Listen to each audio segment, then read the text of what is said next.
Hello my students, आप लोग कैसे हैं? उम्मीद करता हूं कि आप लोग बहुत ही बढ़िया होंगे। ठीक है, तो आज की इस वीडियो में हम लोग क्लास 12th के इकोनॉमिक्स यानी अर्थशास्त्र के आपको हम ऑब्जेक्टिव कंप्लीट करने वाले हैं। ठीक है, तो इस वीडियो में हम लोग चैप्टर नंबर 7 जिसका नाम है समष्टि अर्थशास्त्र, ठीक है, जिसी को हम लोग क्या कहते हैं, परिचय। समष्टि अर्थशास्त्र का आज हम लोग परिचय के आज हम लोग ऑब्जेक्टिव करने वाले हैं। तो इस वीडियो में आपको 54 ऑब्जेक्टिव को इस वीडियो में हम आपको याद कराने वाले हैं। जो भी 2025 में परीक्षा में शामिल होना चाहते हैं उनके लिए बहुत ही महत्वपूर्ण योगदान है, क्योंकि आप लोग अगर इस वीडियो को देख लेते हैं तो आप लोगों का 100% ऑब्जेक्टिव जो है आपको 100% यहाँ से मिलने वाला। ठीक है, जो भी ऑब्जेक्टिव आएगा वहाँ से आप लोग 100% स्कोर करके आएंगे। ओके, तो देखिएगा बहुत सारा विषय का जो हो गया, आपको फिलोसफी हो गया, इकोनॉमिक्स हो गया, हिस्ट्री हो गया, ज्योग्राफी हो गया, हिंदी हो गया, इस सारी चीज़ों का जो वीडियो आपको जो है आपको प्ले लिस्ट में मिल जाएगा। आप लोग जाकर देख लीजिएगा, नहीं तो वीडियो सेक्शन में। ठीक है, क्योंकि सभी तरह का आपको ऑब्जेक्टिव करवाया जा रहा है। एग्जाम का बेहतरीन तैयारी करना तो आप लोग को एग्जाम फ्री के साथ आप लोग को जुड़ना होगा। और आप लोग को नहीं जुड़े हैं तो आप लोग जल्दी से जल्दी चैनल को आप लोग सब्सक्राइब कर लीजिएगा, क्योंकि जब तक नहीं जुड़िएगा तब तक आप लोग का तैयारी बेस्ट नहीं हो पाएगा। तो आप लोग किसी भी तरह से आर्ट्स लिए हो, साइंस लिए हो, या तो 10th हो या 12th हो, उसके लिए अगर आप लोग तैयारी करना तो आप लोग एग्जाम फ्री के साथ आप लोग को जुड़ना होगा। ओके, और हम बात करें या भी कि अगर आप लोग वीडियो को शेयर नहीं किए तो वीडियो को भी शेयर कर दीजिएगा। और इसका पीडीएफ जो आप लोग को टेलीग्राम चैनल आप लोग जाकर सर्च करिएगा एग्जाम फ्री, तो वहाँ पर आप लोगों को जितना भी पीडीएफ हम पढ़ाएंगे सभी पीडीएफ आपको एग्जाम फ्री टेलीग्राम चैनल पर वहाँ पर आपको मिल जाएगा। ओके, और यहाँ पर फ्री ऑफ कॉस्ट पीडीएफ रहने वाला। ओके, चलिए तो हम लोग स्टार्ट करते हैं, ज़्यादा विलम्ब ना करेंगे। तो चैप्टर का नाम है आपको समष्टि अर्थशास्त्र के परिचय का ऑब्जेक्टिव करेंगे। तो आप लोग को प्रत्येक आंसर 5 to 10 सेकंड के अंदर आप लोग को आंसर कमेंट बॉक्स के अंदर छापते चलना है, बताते चलना। ओके, क्वेश्चन नंबर 1 में कह रहा है कि अतिरेक मांग होने के निम्नलिखित में कौन से कारण है, बताइएगा। कह रहा है कि अतिरिक्त मांग होने के निम्नलिखित में से कौन से कारण हो सकता है। तो यह हो सकता है आपको अतिरिक्त मांग होने के निम्नलिखित में से कौन सा कारण हो सकता है। तो सार्वजनिक व्यय में वृद्धि हो सकता है और मुद्रा की पूर्ति में वृद्धि हो सकता है, दोनों हो सकता है। राइट आंसर आपका डी हो जाएगा, ए और बी दोनों हो जाएगा। ओके, क्वेश्चन नंबर 2 में कह रहा है general theory of employment interest and money नामक पुस्तक के लेखक कौन है, बताइएगा। General theory of employment interest and money नामक पुस्तक के लेखक कौन है। तो यह आपको जे.एम. किंग से option number B right answer हो जाएगा। ओके, नेक्स्ट क्वेश्चन ले लेते हैं। क्वेश्चन नंबर देखिएगा 3।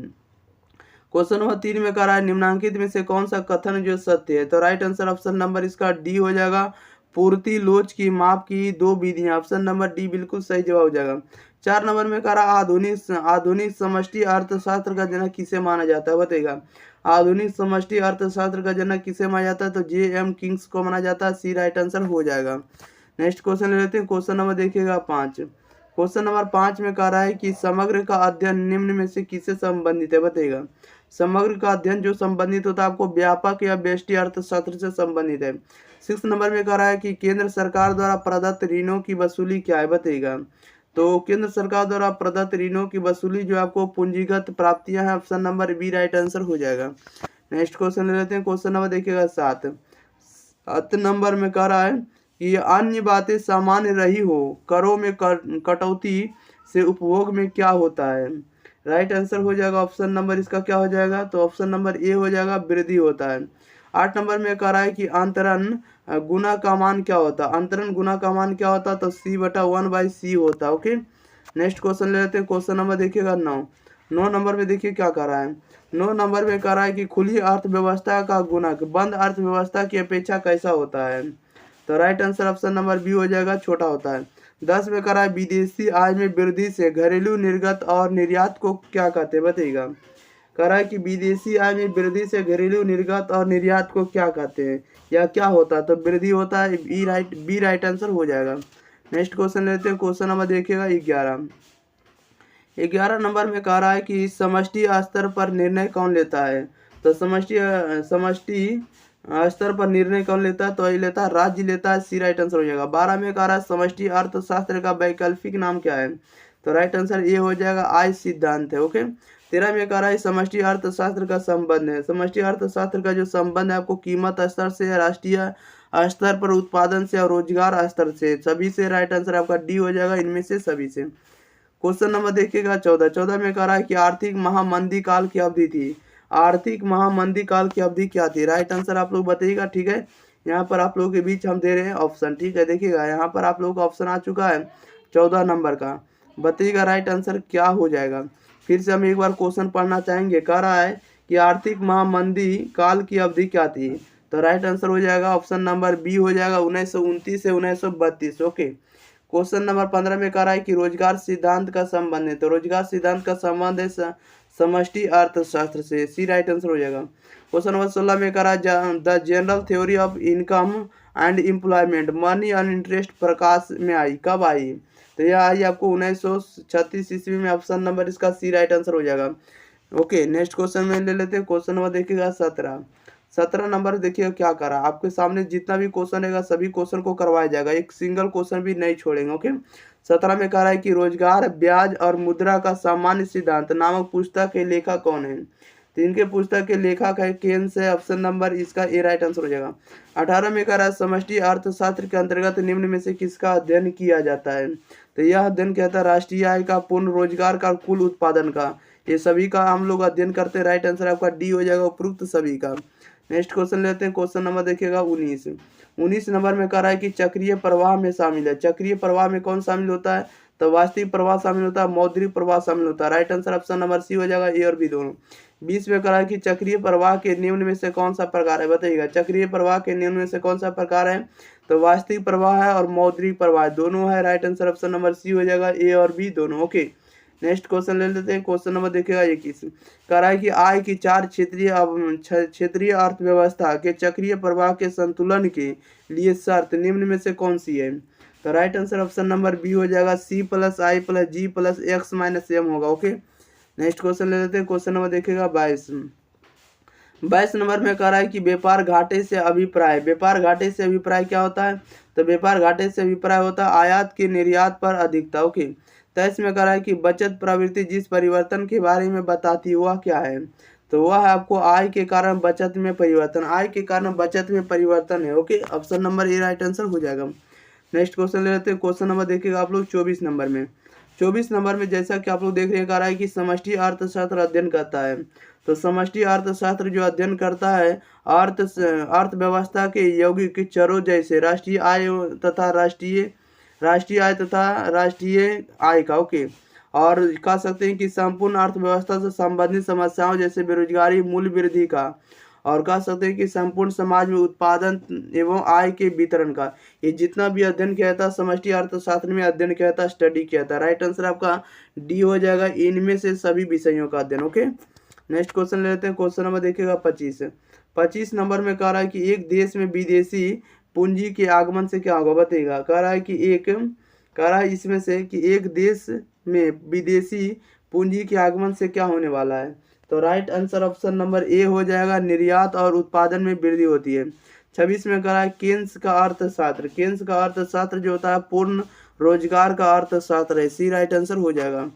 क्वेश्चन नंबर देखिएगा 27 नंबर में कह रहा है सरकार द्वारा दिए गए स्थानांतरण भुगतान क्या कहलाता है। तो उसे राष्ट्रीय आय में सम्मिलित नहीं किए जाते। Okay. Option number C right answer हो जाएगा। नेक्स्ट क्वेश्चन ले लेते हैं। क्वेश्चन नंबर देखिएगा आप लोग 28 नंबर के। देखिएगा 28 नंबर में क्या करा है। आप लोग 28 नंबर का आंसर दिएगा। 28 नंबर में कह रहा है निम्न में कौन आर्थिक मंदी की स्थिति का लक्षण है। बताइएगा आर्थिक मंदी की स्थिति का लक्षण कौन सा होगा। तो आर्थिक मंदी की स्थिति का लक्षण होगा रोजगार के स्तर में कमी होगा और औसत मूल्य स्तर में कमी होगा और उत्पादन में गिरावट होगा। जितना भी आपको आर्थिक मंदी की स्थिति का लक्षण को दर्शा रहा है इसका राइट आंसर आपका डी हो जाएगा, इनमें से सभी। 29 नंबर में कह रहा है कि फर्म क्षेत्र पूंजी बाजार से पूंजी उधार लेता है या उधार लेता है निवेश करने के लिए। ए राइट आंसर हो जाएगा। नेक्स्ट क्वेश्चन ले लेते हैं। क्वेश्चन नंबर देखिएगा 30 नंबर में क्या कर रहा है। 30 नंबर में कह रहा है एक चतुर क्षेत्रीय या खुली अर्थव्यवस्था में संतुलन की शर्त क्या है। तो संतुलन की शर्त जो है बचत प्लस कर प्लस आय बराबर निवेश प्लस सरकारी व्यय प्लस निर्यात। या तो कह सकते हैं कि कुल रिसाव बराबर कुल अंतर क्षेत्रक्षेपण। ओके। या तो कह सकते हैं कि समग्र उत्पादन बराबर हो जाएगा समग्र व्यय। तो ये सभी राइट आंसर हो जाएगा। कर सकते हैं कि एक खुली अर्थव्यवस्था के लिए जो संतुलन के लिए जो शर्त होगा सभी को पालन करना चाहिए। राइट आंसर आपका डी हो जाएगा, इनमें से सभी का। क्वेश्चन नंबर 31 में कह रहा है शुद्ध निर्यात है। तो शुद्ध निर्यात जो होता है आपको आयात और निर्यात का अंतर होता है। ओके। बी राइट आंसर हो जाएगा। नेक्स्ट क्वेश्चन देखते हैं। क्वेश्चन नंबर 32 32 नंबर में कह रहा है कि कौन सा कथन जो है सत्य है। तो कौन सा कथन सत्य है? ऑप्शन नंबर बी सही है, यानी गुणक गुणक बोले तो के बराबर होता है 1 बटा सीमांत बचत प्रवृत्ति, यानी कह सकते हैं कि गुणक बराबर 1 बटा सीमांत बचत प्रवृत्ति, या के बराबर 1 बटा MPS। Okay, B right answer हो जाएगा। नेक्स्ट क्वेश्चन लेते हैं। क्वेश्चन नंबर देखिएगा 33 नंबर में देखिए क्या कर रहा है। 33 नंबर में कह रहा है कि पूर्ति स्वयं मांग का सृजन करती है, यह कथन किनका है बताइएगा। पूर्ति स्वयं मांग का सृजन करती है, यह कथन जो है JV से का। ओके, 34 में कह रहा है केन्स के बचत निवेश विश्लेषण के अनुसार आय रोजगार संतुलन निर्धारण निम्न में से किस बिंदु पर होगा। तो right answer option number C हो जाएगा, यस बराबर आई के बराबर होगा, यस बराबर आई। नेक्स्ट क्वेश्चन ले लेते हैं। क्वेश्चन नंबर 35 नंबर में कह रहा है कि पूर्ति के नियम को निम्न में से कौन सा फलन प्रदर्शित करता है बताइएगा।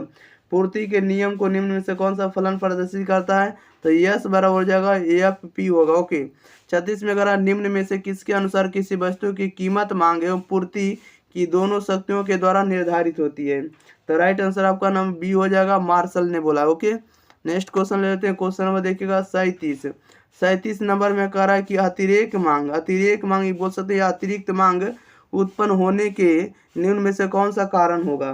तो राइट आंसर ऑप्शन नंबर इसका डी हो जाएगा। ठीक है, डी राइट आंसर हो जाएगा। इनमें से सभी बोले तो मुद्रा की पूर्ति में वृद्धि हो सकता है, सार्वजनिक व्यय में वृद्धि और करों में कमी। ओके, राइट आंसर आपका क्या हो जाएगा? तो डी हो जाएगा। ओके, क्वेश्चन नंबर देखिएगा आप लोग कितना नंबर है। तो क्वेश्चन नंबर आप लोग पहुंचे हुए हैं 38 पर। 38 नंबर में कह रहा है कि ऊंचा मूल्य। तो ऊंचा मूल्य क्या होगा? तो ऊंचा मूल्य आप लोगों को पता होना चाहिए, ऊंचा मूल्य होता है कम मांग होता है। ओके, डी राइट आंसर हो जाएगा। 39 नंबर में कह रहा है कि पूंजी खाते में निम्न में कौन मद है बताइएगा। पूंजी खाते में निम्न में कौन मद है? तो राइट आंसर ऑप्शन नंबर इसका डी हो जाएगा, इनमें से सभी। ए नंबर में कह रहा है कि सरकारी विदेश ऋण होना चाहिए, निजी विदेशी ऋण होना चाहिए, या तो कह सकते हैं विदेशी प्रत्यक्ष विनियोग होना चाहिए। ओके, इसका राइट आंसर आपका क्या लगाइएगा? डी लगाएंगे, इनमें से सभी। नेक्स्ट क्वेश्चन ले लेते हैं। क्वेश्चन नंबर देखिएगा 40 नंबर में कह रहा है कि पूर्ति का लोच क्या है जब ES बराबर 0 है बताइएगा। पूर्ति का लोच क्या है जब ES बराबर क्या हो? 0 हो। तो पूर्णतः विलोचदार पूर्ति होना चाहिए। 41 में कह रहा है किन्स की अर्थव्यवस्था में न्यून मांग की दशा को निम्नलिखित में से किस नाम से पुकारा जाता है। तो यह पुकारा जाता है आपको पूर्ण रोजगार संतुलन में, अपूर्ण रोजगार संतुलन में, दोनों के द्वारा सुधारा जाता है।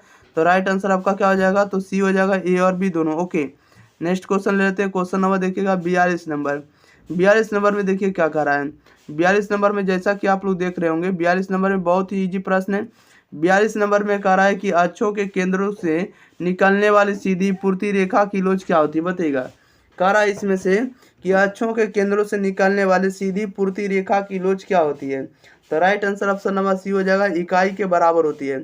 43 में कह रहा है व्यापार संतुलन का क्या अर्थ है। व्यापार संतुलन का क्या अर्थ होता है? तो पूंजी का लेन देन करना चाहिए, वस्तुओं का आयात एवं निर्यात होना चाहिए, और कुल क्रेडिट तथा डेबिट होना चाहिए।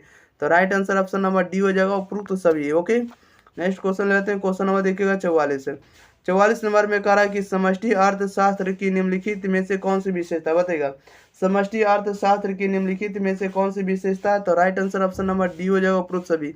ए नंबर में कह रहा है कि समष्टि अर्थशास्त्र में राष्ट्रीय आय, कुल रोजगार सामान्य कीमत स्तर आदि का अध्ययन कहता है। ठीक है, किसमें करते हैं? तो समष्टि अर्थशास्त्र में। और समष्टि अर्थशास्त्र में जो है संपूर्ण अर्थव्यवस्था से संबंधित नीतियों का अध्ययन कहता है। समष्टि अर्थशास्त्र विषय सामग्री के महत्वपूर्ण भाग लेते हैं। ओके, तो इसका राइट आंसर आपका डी हो जाएगा, उपरोक्त सभी। नेक्स्ट क्वेश्चन लेते हैं। क्वेश्चन नंबर देखिएगा 45 नंबर में कह रहा है कि समष्टि अर्थशास्त्र के क्षेत्र में निम्नलिखित में से कौन सा अध्ययन विषय सम्मिलित है। इसका राइट आंसर बताइएगा क्या हो जाएगा। तो राइट आंसर हो जाएगा ऑप्शन नंबर डी हो जाएगा। क्या हो जाएगा? डी हो जाएगा, उपरोक्त सभी होगा, इसका भी कथन। अन्य समष्टि अर्थशास्त्र के क्षेत्र में जो होगा किस विषय पर अध्ययन करते हैं। तो आय एवं रोजगार सिद्धांत पर करेंगे, तो सामान्य कीमत स्तर पर मुद्रास्फीति का अध्ययन करेंगे, सिद्धांत का अध्ययन करेंगे, और व्यापार चक्रों का सिद्धांत का अध्ययन करेंगे। तो राइट आंसर आप लोग क्या लगाएंगे? डी लगाएंगे, उपरोक्त सभी। नेक्स्ट क्वेश्चन लेते हैं। क्वेश्चन नंबर देखिएगा 46 नंबर में कह रहा है कि व्यापक अर्थशास्त्र की निम्नलिखित में से कौन सी उपयोगिता है। राइट आंसर बताइएगा क्या हो जाएगा। तो राइट आंसर आपका डी हो जाएगा, उपरोक्त सभी हो जाएगा। ए नंबर में कह रहा है कि सरकारी आर्थिक नीति का निर्माण होना चाहिए, आर्थिक विकास होना चाहिए, अंतर्राष्ट्रीय तुलनाएं होनी चाहिए। ओके, क्वेश्चन नंबर देखिएगा आप लोग 47 कह रहा है कि समष्टि अर्थशास्त्र की निम्नलिखित में कौन सी सीमाएं हैं। 47 का राइट आंसर क्या हो जाएगा, तो सी हो जाएगा, ए और बी दोनों। ए नंबर में कह रहा है सामूहिक अर्थशास्त्रीय विरोधाभास होना चाहिए या वैयक्तिक इकाइयों की अवहेलना होना चाहिए। ओके, राइट आंसर क्या हो जाएगा, सी हो जाएगा। नेक्स्ट क्वेश्चन लेते हैं, क्वेश्चन नंबर देखिएगा 48। 48 नंबर में कह रहा है कि समष्टि अर्थशास्त्र के अध्ययन का विषय है। समष्टि अर्थशास्त्र के अध्ययन का विषय क्या है, तो अध्ययन का विषय है राष्ट्रीय आय का सिद्धांत। Option number A right answer हो जाएगा। 49 में कह रहा है कि समष्टि अर्थशास्त्र अध्ययन है। समष्टि अर्थशास्त्र अध्ययन है तो अर्थव्यवस्था में रोजगार के अवसर का, option number A right answer हो जाएगा। अर्थव्यवस्था में रोजगार के अवसर का क्या होता है, तो अध्ययन होता है समष्टि अर्थशास्त्र में। ओके, नेक्स्ट क्वेश्चन लेते हैं, क्वेश्चन नंबर देखिएगा 50। 50 नंबर में कह रहा है कि सामान्य कीमत स्तर का अध्ययन किया जाता है। सामान्य कीमत स्तर का अध्ययन किया जाता है तो समष्टि अर्थशास्त्र में किया जाता है। 51 में कह रहा है पूंजी के स्टॉक की वृद्धि कहलाती है। पूंजी की स्टॉक की वृद्धि क्या कहलाती है, तो पूंजी निर्माण कहलाती है। सी राइट आंसर हो जाएगा। 52 में कह रहा है निम्नलिखित में से कौन सा स्टॉक है, बताइएगा निम्नलिखित में से कौन सा स्टॉक है, तो ऑप्शन नंबर ए हो जाएगा, संपत्ति हो जाएगा। नेक्स्ट क्वेश्चन लेते हैं, क्वेश्चन नंबर देखिएगा 53। 53 नंबर में कह रहा है कि अति अल्पकाल में पूर्ति वक्र होता है, बताइएगा। कह रहा है कि अति अल्पकाल में पूर्ति वक्र होता है, कैसा होता है, तो पूर्णतः बेरोजगार होता है। क्वेश्चन नंबर 54 में कह रहा है स्थिर पूंजी का उपभोग क्या कहलाता है, बताइएगा स्थिर पूंजी का उपभोग क्या कहलाता है, तो right answer option number B हो जाएगा, घिसावट व्यय कहलाता है। चलिए, तो इस वीडियो में जितना भी ऑब्जेक्टिव था सभी के सभी ऑब्जेक्टिव हम कंप्लीट कर दिए, ठीक है।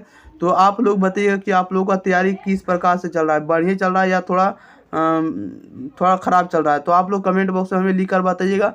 और यह भी बताइएगा कि आपको किस विषय में थोड़ा मतलब कि आप लोग तैयारी नहीं कर पा रहे हैं, ताकि हम उस पर जल्दी से जल्दी पहले हम आपको वीडियो अवेलेबल कर दें। ओके, और इस वीडियो को आप लोग दोस्तों के पास जिस प्रकार से शेयर कर रहे हैं भाइयों, आप लोग शेयर करते रहिएगा। इसको आप लोग वीडियो को या तो लिंक को आप लोग स्टेटस पर जरूर लगाइएगा, ठीक है। इंस्टाग्राम हो, फेसबुक हो, या तो आपको कह सकते हैं व्हाट्सएप हो, कहीं भी सोशल मीडिया, सब जगह स्टेटस आप लोग जरूर लगाइएगा एग्जाम फ्री का, ठीक है।